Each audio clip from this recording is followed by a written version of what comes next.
नमस्कार दोस्तों, स्वागत है आपका आज के मुख्य समाचारों में। जी हाँ दोस्तों, आपको यहाँ पर देखने को मिलेगी आज दिन भर की 10 सबसे बड़ी खबरें मुख्य समाचार ब्रेकिंग न्यूज अपडेट्स के रूप में। तो चलिए दोस्तों, जान लेते हैं आज की पहली बड़ी खबर। एक मंच पर आएंगे मोदी, शरद और अजीत पवार। 1 अगस्त को पुणे में होगा कार्यक्रम, पीएम को लोकमान्य तिलक सम्मान दिया जाएगा। जी हाँ दोस्तों, महाराष्ट्र में बीते दिनों भाजपा और एनसीपी के बीच नजदीकी और दूरी दोनों देखने को मिली है। अजीत पवार गुट ने जहां बीजेपी से हाथ मिलाया है, वहीं शरद पवार गुट ने विरोधियों के खिलाफ मोर्चा खोल दिया है। इन सब के बीच पीएम मोदी, शरद पवार और अजीत पवार तीनों एक साथ मंच पर नजर आने वाले हैं। पीएम को 1 अगस्त को पुणे में लोकमान्य तिलक राष्ट्रीय पुरस्कार से सम्मानित किया जाएगा। इस कार्यक्रम में आयोजकों ने शरद पवार को चीफ गेस्ट के रूप में इन्विटेशन भेजा है, जबकि उनके भतीजे और मौजूदा deputy CM Ajit Pawar guest की लिस्ट में शामिल हैं। यह लोकमान्य तिलक स्मारक मंदिर ट्रस्ट की तरफ से ऑर्गेनाइज किया जा रहा है। दोस्तों, ट्रस्ट के अध्यक्ष दीपक तिलक ने कहा कि हम 1 अगस्त को लोकमान्य तिलक की 103वीं पुण्यतिथि पर प्रधानमंत्री नरेंद्र मोदी को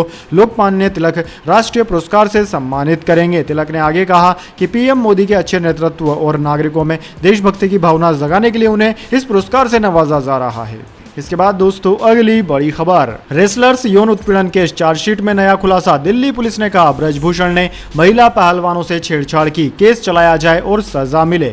जी हां दोस्तों, भारतीय कुश्ती संघ के पूर्व अध्यक्ष ब्रजभूषण शरण सिंह पर लगे यौन उत्पीड़न छेड़छाड़ के आरोपों में कोर्ट में दाखिल दिल्ली पुलिस की चार्जशीट के कुछ चौंकाने वाले तथ्य सामने आए हैं। दिल्ली पुलिस ने अपनी चार्जशीट में कहा है कि 6 रेसलर्स की शिकायतों की अब तक की जांच के आधार पर डब्ल्यूएफआई के पूर्व अध्यक्ष ब्रजभूषण शरण सिंह पर केस चलाया जा सकता है। यौन उत्पीड़न, छेड़छाड़ और पीछा करने जैसे अपराधों के लिए ब्रजभूषण शरण सिंह पर केस चलाया जाना चाहिए और उन्हें सजा भी मिलनी चाहिए। मीडिया रिपोर्ट्स के मुताबिक 13 जून की चार्जशीट में सेक्शन 506 आपराधिक धमकी देना, 354 महिला की गरिमा को ठेस पहुंचाना, 354A यौन उत्पीड़न और 354D पीछा करना लगाते हुए यह भी कहा गया है कि एक मामले में ब्रजभूषण की ओर से उत्पीड़न लगातार जारी था। दिल्ली के रावेज एवेन्यू कोर्ट ने ब्रजभूषण और सेक्रेटरी विनोद तोमर को 18 जुलाई को कोर्ट में तलब किया है। इस पर ब्रजभूषण ने कहा कि वह कोर्ट के सामने पेश होंगे, उन्हें कोर्ट में पेश होने से कोई छूट नहीं चाहिए।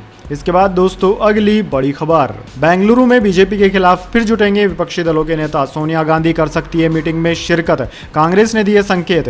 जी हां दोस्तों, देश में अगले साल लोकसभा चुनाव होने जा रहे हैं। इसके चलते भारतीय जनता पार्टी के खिलाफ सभी विपक्षी पार्टियों ने एकजुटता की कवायद और तेज कर दी है। प्रमुख विपक्षी दलों की दूसरी अहम मीटिंग आगामी 17 और 18 जुलाई को बेंगलुरु में होने जा रही है। इस मीटिंग की जानकारी कांग्रेस संगठन महासचिव केशव वेणुगोपाल ने दी है। इससे पहले मीटिंग के 13-14 जुलाई को बेंगलुरु में होने की बात कही गई थी, लेकिन कुछ राज्यों में विधानसभा सत्रों के टकराव की वजह से तारीखों का पुनर्निर्धारण किया गया है। दोस्तों, माना जा रहा है कि मीटिंग में कांग्रेस की पूर्व अध्यक्ष सोनिया गांधी भी शिरकत करेंगी।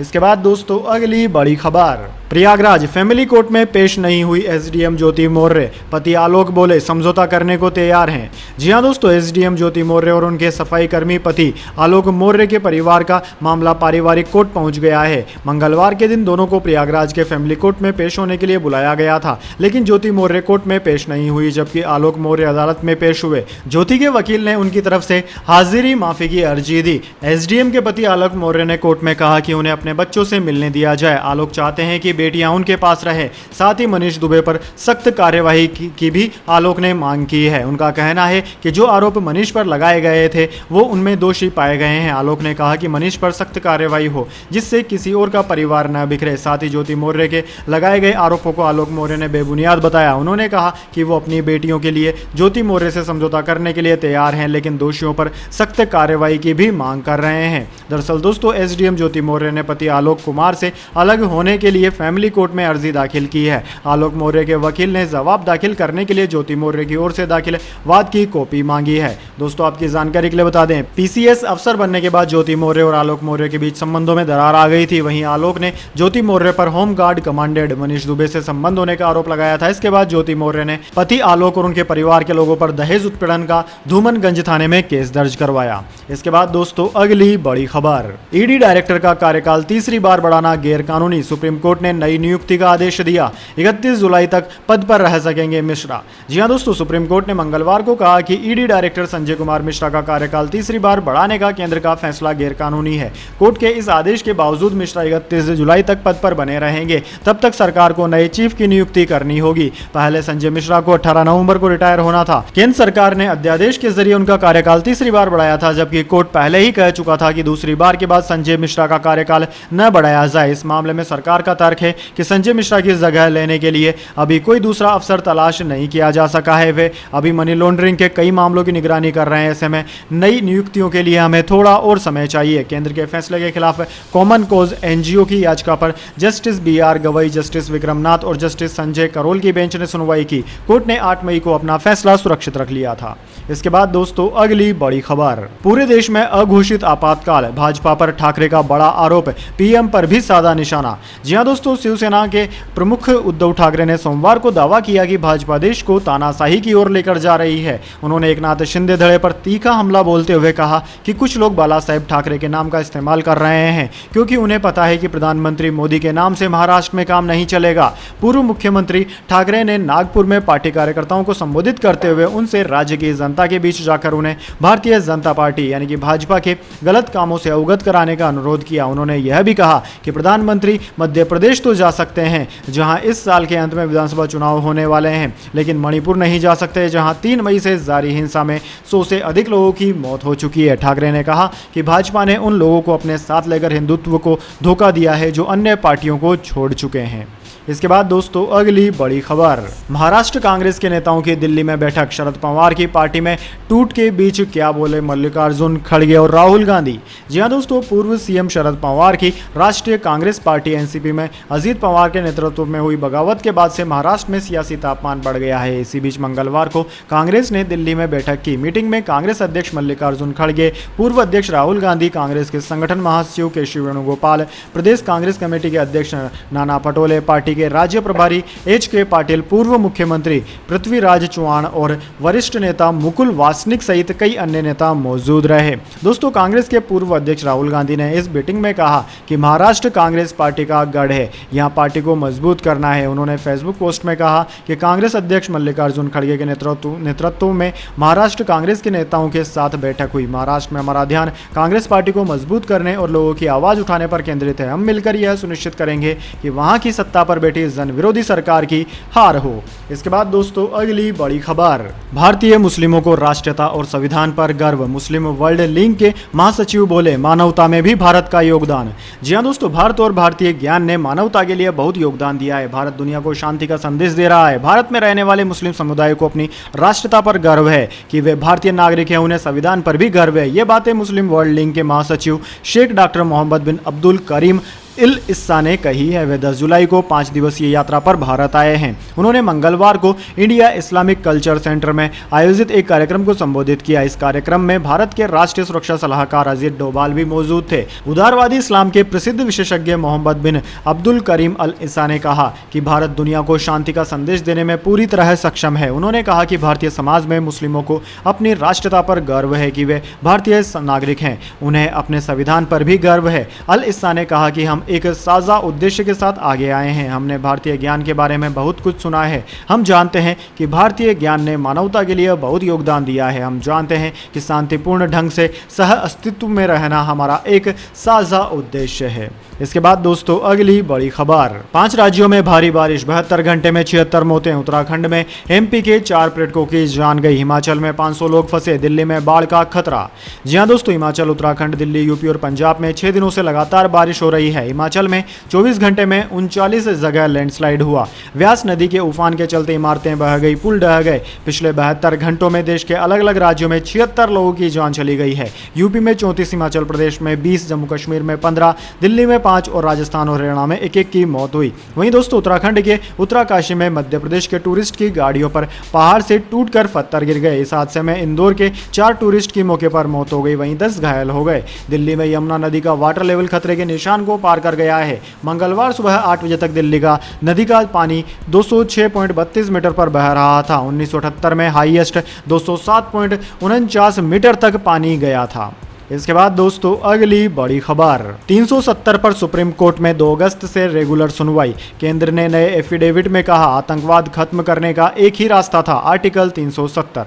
जी हां दोस्तों, जम्मू कश्मीर से आर्टिकल 370 हटाने के फैसले को चुनौती देने वाली 20 से ज़्यादा याचिकाओं पर मंगलवार को सुप्रीम कोर्ट में सुनवाई हुई। अदालत ने कहा कि हम इन याचिकाओं पर 2 अगस्त से रेगुलर सुनवाई करेंगे। आर्टिकल 370 पर सुप्रीम कोर्ट ने 3 साल बाद सुनवाई हो रही है। इससे पहले 2020 में 5 जजों की संवैधानिक बेंच ने इस मामले की सुनवाई की थी। तब अदालत ने कहा था कि हम मामला बड़ी संवैधानिक बेंच को ट्रांसफर नहीं कर रहे हैं। सुप्रीम कोर्ट में मंगलवार को सुनवाई के एक दिन पहले सोमवार को केंद्र ने इस मामले पर नया एफिडेविट दाखिल किया था। केंद्र ने कहा था कि जम्मू कश्मीर 3 दशकों तक आतंकवाद झेलता रहा, इसे खत्म करने का एक ही रास्ता था, आर्टिकल 370 हटाना। वहीं दोस्तों चीफ जस्टिस डीवाई चंद्रचूड़ ने कहा कि हम इन याचिकाओं पर 2 अगस्त से सुबह 10:30 बजे से सुनवाई करेंगे। हम 370 पर सोमवार और शुक्रवार को छोड़कर हर दिन सुनवाई करेंगे। इसके बाद दोस्तों अगली बड़ी खबर, लखीमपुर खीरी कांड में आशीष मिश्रा को राहत, अंतरिम जमानत 26 सितंबर तक बढ़ाई। जी हां दोस्तों, सुप्रीम कोर्ट ने 2021 के लखीमपुर खीरी हिंसा मामले में आरोपी आशीष मिश्रा की अंतरिम जमानत मंगलवार को 26 दिसंबर तक बढ़ा दी है। केंद्रीय मंत्री अजय कुमार मिश्रा के बेटे आशीष मिश्रा 2021 में हुई लखीमपुर खीरी हिंसा मामले में आरोपी हैं। इस हिंसा में 8 लोगों की जान चली गई थी। सुप्रीम कोर्ट ने 24 अप्रैल को कहा था कि मामले में निचली अदालत को रोजाना सुनवाई करने का निर्देश देना संभव नहीं है, क्योंकि इससे अन्य लंबित मामलों की सुनवाई प्रभावित हो सकती है। इससे पहले सुप्रीम कोर्ट ने 14 मार्च को मामले की सुनवाई से जुड़ी जानकारी से उनसे अवगत करवाते रहने का निर्देश दिया था। कोर्ट ने इस बात से इनकार किया था कि मामले की सुनवाई धीमी गति से चल रही है। सुप्रीम कोर्ट का कहना था कि मामले की सुनवाई उनकी निगरानी में नहीं हो रही है, लेकिन वह अप्रत्यक्ष रूप से इस पर नजर बनाए हुए हैं। सुप्रीम कोर्ट ने मामले में 25 जनवरी को आशीष मिश्रा को 8 सप्ताह की अंतरिम जमानत दे दी थी और उसे उसके आदेश में दिए गए अंतरिम निर्देशों का पालन करने को कहा था।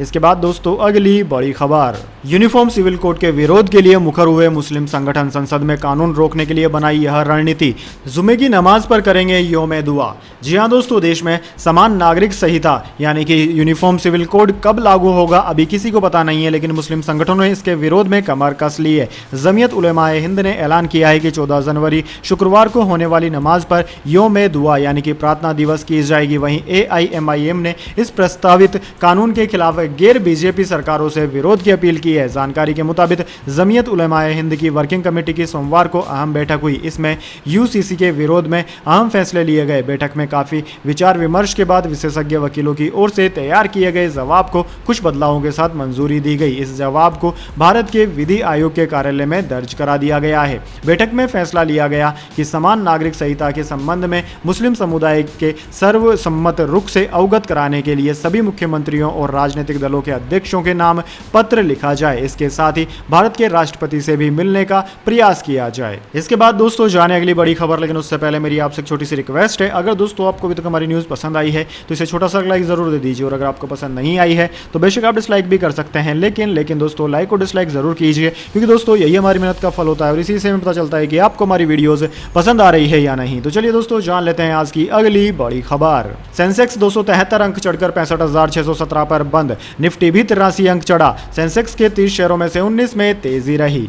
जी हां दोस्तों, भारतीय शेयर बाजार में मंगलवार को तेजी देखने को मिली। सेंसेक्स 273 अंक चढ़कर 65,617 के स्तर पर बंद हुआ। वहीं निफ्टी में भी 83 अंकों की तेजी रही। यह 19,439 के स्तर पर बंद हुआ।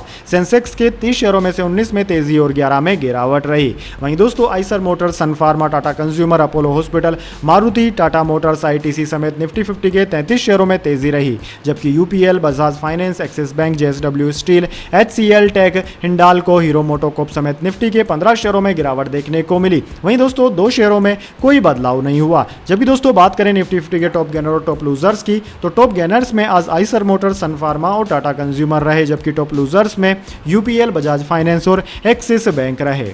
इसके बाद दोस्तों अगली बड़ी खबर, टाटा ग्रुप अगस्त में पूरा करेगा विस्ट्रॉन प्लांट का अधिग्रहण। टेक ओवर के बाद आईफोन बनाने वाली पहली भारतीय कंपनी बन जाएगी। जी हां दोस्तों, टाटा ग्रुप जल्द ही विस्ट्रॉन के बेंगलुरु बेस्ड आईफोन प्लांट का टेक ओवर पूरा कर लेगा। ब्लूमबर्ग की रिपोर्ट के मुताबिक टाटा ग्रुप एप्पल की सप्लायर विस्ट्रॉन की फैक्ट्री के अधिग्रहण के लिए डील फाइनल करने के कगार पर है। इस डील पर अगस्त 2023 की शुरुआत में मोहर लग सकती है। टाटा ग्रुप के टेक ओवर के बाद भारत को एप्पल प्रोडक्ट्स के लिए अपनी पहली डोमेस्टिक यानी कि स्वदेशी प्रोडक्शन लाइन मिल जाएगी। रिपोर्ट के अनुसार विस्ट्रॉन की फैक्ट्री की वैल्यू $600 मिलियन यानी कि करीब 4,946 करोड़ रुपए से ज्यादा है। टाटा ग्रुप और विस्ट्रॉन के बीच इस डील के लिए पिछले 1 साल से बातचीत चल रही है। विस्ट्रॉन का यह प्लांट आईफोन 14 मॉडल के प्रोडक्शन के लिए जाना जाता है। वर्तमान में इस प्लांट में 10,000 से ज्यादा वर्कर्स काम करते हैं। इसके बाद दोस्तों अगली बड़ी खबर, वुमेन क्रिकेट टीम इंडिया ने बांग्लादेश को रोमांचक मैच में 8 रनों से हराया, सीरीज में 2-0 की अजय बढ़त बनाई। जी हां दोस्तों, महिला क्रिकेट में भारत ने बांग्लादेश को T20 सीरीज के दूसरे मैच में 8 रनों से हरा दिया। इस जीत के साथ ही टीम इंडिया ने सीरीज में 2-0 से अजय बढ़त हासिल कर ली है। भारत की गेंदबाजों ने लो स्कोरिंग मैच में शानदार प्रदर्शन करते हुए टीम को जीत दिला दी। टीम इंडिया के लिए दीप्ति शर्मा ने 3 विकेट और मीनू मणि ने 2 विकेट झटके। शेफाली वर्मा ने शानदार गेंदबाजी करते हुए 3 विकेट लिए। टीम इंडिया ने 96 रनों का लक्ष्य दिया था। भारत ने पहले मैच में 7 विकेट से जीत दर्ज की थी। इसके बाद दोस्तों अगली बड़ी खबर, 2 करोड़ से ज्यादा लोगों ने फाइल किया ITR, 31 जुलाई तक दाखिल करना है इनकम टैक्स रिटर्न, नहीं तो देना होगा जुर्माना। जी हां दोस्तों, वित्त वर्ष 2022-23 के लिए 11 जुलाई 2023 तक 2 करोड़ से ज्यादा इनकम टैक्स रिटर्न ITR दाखिल हो चुके हैं। इनकम टैक्स रिटर्न दाखिल करने की आखिरी तारीख 31 जुलाई 2023 है। ऐसे में इनकम टैक्स डिपार्टमेंट ने लोगों से जल्द इनकम टैक्स रिटर्न फाइल करने को कहा है। 31 जुलाई के बाद ITR भरने पर लेट फीस देनी होगी। वहीं दोस्तों आपकी जानकारी के लिए बता दें, करदाताओं को इनकम टैक्स रिटर्न फाइल करने के 2 ऑप्शन मिलते हैं। 1 अप्रैल 2023 से नए स्लैब का ऑप्शन दिया गया था। नए टैक्स स्लैब में 5 लाख रुपए से ज्यादा आय पर टैक्स की दरें तो कम रखी गई, लेकिन डिडक्शन छीन लिए गए। वहीं अगर आप पुराने टैक्स स्लैब चुनते हैं तो आप कई तरह के टैक्स डिडक्शन का फायदा ले सकते हैं। इसके बाद दोस्तों अगली बड़ी खबर, अडानी हिंडनबर्ग केस पर सुनवाई टली। सुप्रीम कोर्ट ने कहा सेबी का एफिडेविट देखने के लिए समय चाहिए, अगली सुनवाई 14 अगस्त को।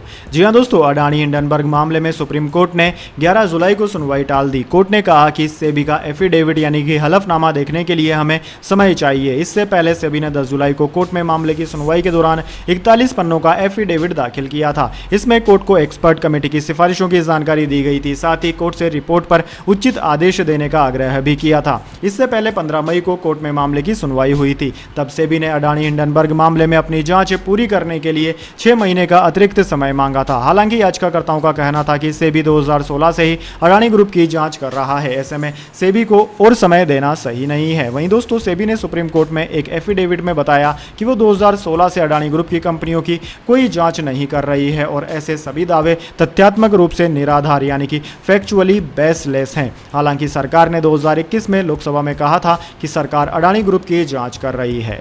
इसके बाद दोस्तों अगली बड़ी खबर, योगी सरकार ने आम आदमी को दिया सस्ती बिजली का तोहफा। ओबराडी के नाम से लगेंगे 800 मेगावाट के 2 पावर प्लांट। जी हां दोस्तों, योगी सरकार ने उत्तर प्रदेश में उपभोक्ताओं को सस्ती बिजली मुहैया करवाने के लिए गंभीर प्रयास शुरू कर दिए हैं। इन्हीं प्रयासों के क्रम में मंगलवार को लोक भवन में सीएम योगी आदित्यनाथ की अध्यक्षता में आयोजित मंत्रिपरिषद की बैठक में सोनभद्र के ओबरा में लगभग 18,000 करोड़ की लागत से 800 मेगावाट की 2 तापीय परियोजनाओं ओबराडी को मंजूरी प्रदान की गई। इन परियोजनाओं को एनटीपीसी के साथ 50-50% हिस्सेदारी में पूर्ण किया जाएगा। इनमें 30% की इक्विटी दी जाएगी, जबकि 70% राशि का प्रबंधन वित्तीय संस्थानों से किया जाएगा। दोस्तों खास बात यह होगी कि यह राज्य की पहली अल्ट्रा सुपर क्रिटिकल यूनिट होगी। ऐसा प्लांट अब तक प्रदेश में नहीं बना है। इस तरह के प्लांट की टेक्नोलॉजी एडवांस होती है। इसके बाद दोस्तों अगली बड़ी खबर, बिहार विधानसभा में तेजस्वी यादव के इस्तीफे की मांग को लेकर हंगामा, बीजेपी नेताओं ने पटकी कुर्सियां।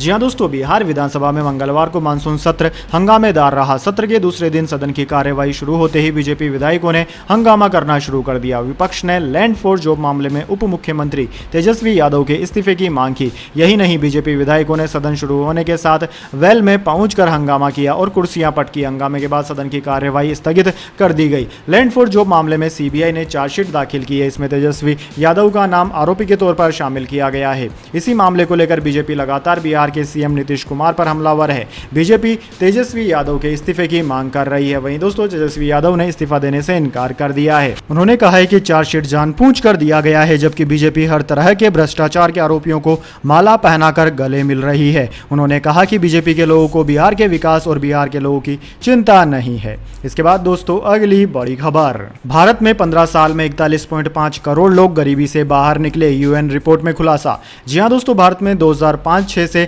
2019 और 2021 के दौरान सिर्फ 15 साल में 41.5 करोड़ लोग गरीबी रेखा से बाहर निकले हैं। संयुक्त राष्ट्र की एक रिपोर्ट में यह जानकारी दी गई है। संयुक्त राष्ट्र विकास कार्यक्रम और ऑक्सफोर्ड विश्वविद्यालय में ऑक्सफोर्ड गरीबी और मानव विकास पहल द्वारा जारी वैश्विक बहुआयामी गरीबी सूचकांक के ताज़ा आंकड़ों से पता चलता है कि दुनिया की सबसे अधिक आबादी वाले देश भारत ने गरीबी उन्मूलन के मोर्चे पर काफ़ी अच्छा प्रदर्शन किया है। इसमें कहा गया है कि भारत सहित दुनिया के 25 देशों ने पिछले 15 साल में सफलता के साथ अपने वैश्विक एपीआई मूल्य को अदा किया है। इससे इन देशों में हुई प्रगति का पता चलता है। इन देशों में कंबोडिया, चीन, Congo, Honduras, Bharat, Indonesia, Morocco, Serbia और वियतनाम शामिल है। तो दोस्तों यह इतिहास की तमाम बड़ी खबरें। इसके बाद दोस्तों बारी आती है आज के माइंड क्विज क्वेश्चन की। जी हाँ दोस्तों, एक आसान से सवाल का जवाब देकर आप जीत सकते हैं एक अमेजिंग सरप्राइज गिफ्ट हमारे यूट्यूब चैनल की ओर से। तो दोस्तों आज का सवाल आपकी स्क्रीन पर आ चुका है। धार्मिक दृष्टि से भारत की सबसे पवित्र नदी कौन सी है? जी हाँ दोस्तों, अगर आप जानते हैं भारत की सबसे पवित्र नदी का नाम